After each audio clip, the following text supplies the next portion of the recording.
What was that? Headphones. Sound like cucarachas.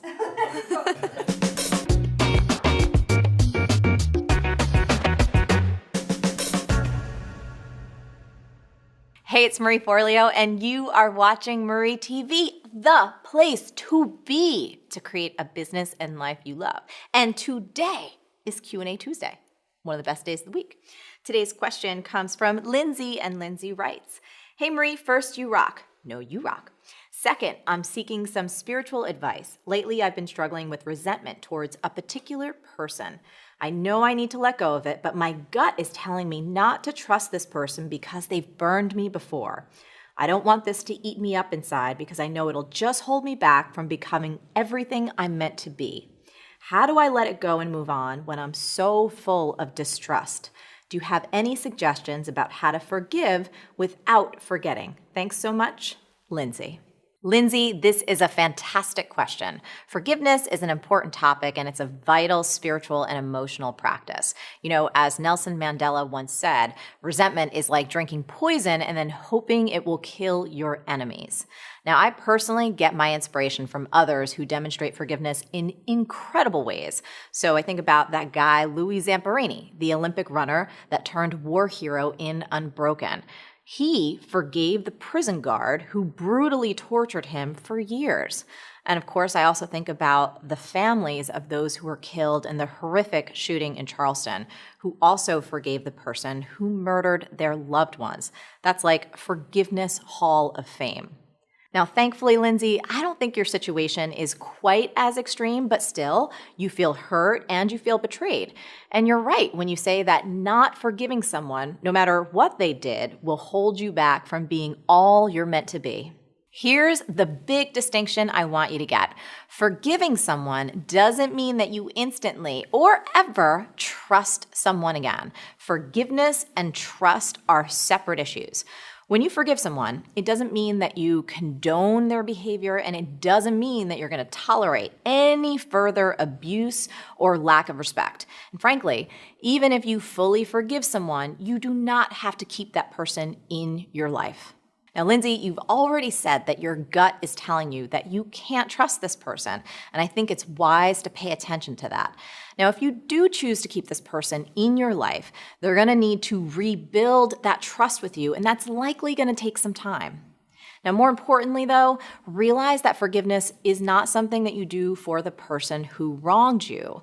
It's something you do for you. Want a little etymology? The Latin root means to give completely without reservation. So think of it this way.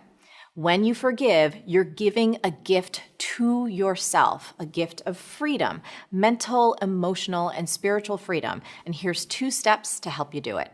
Step number 1 in this process is forgive yourself, especially if you're having any thoughts like, oh my goodness, how could I have been so stupid? How could I have been so naive? You got to realize that this situation, like every situation, is an opportunity to strengthen your soul. You know, every time that I've been burned, after I get over that initial anger and hurt, I always ask myself, what can I learn from this? And how can I grow from this?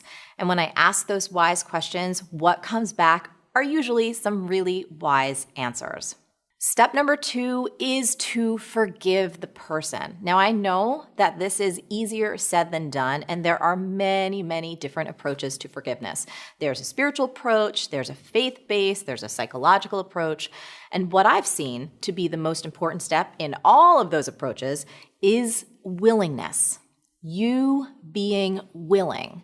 That slight little shift in energy from, can't do it, to, you know what?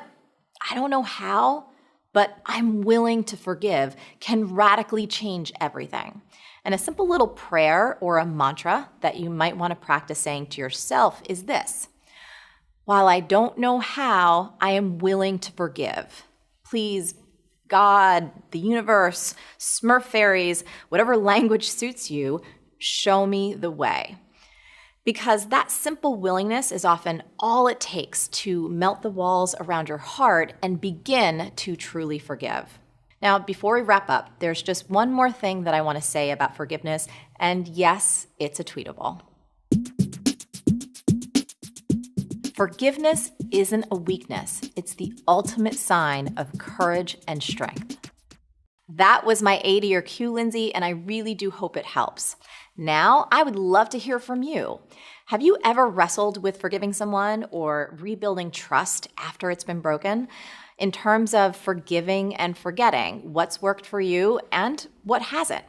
Now, as always, the richest discussions happen after the episode over at marieforleo.com, and we have a lot of fun in the comments, so please go over there and let me know your responses now.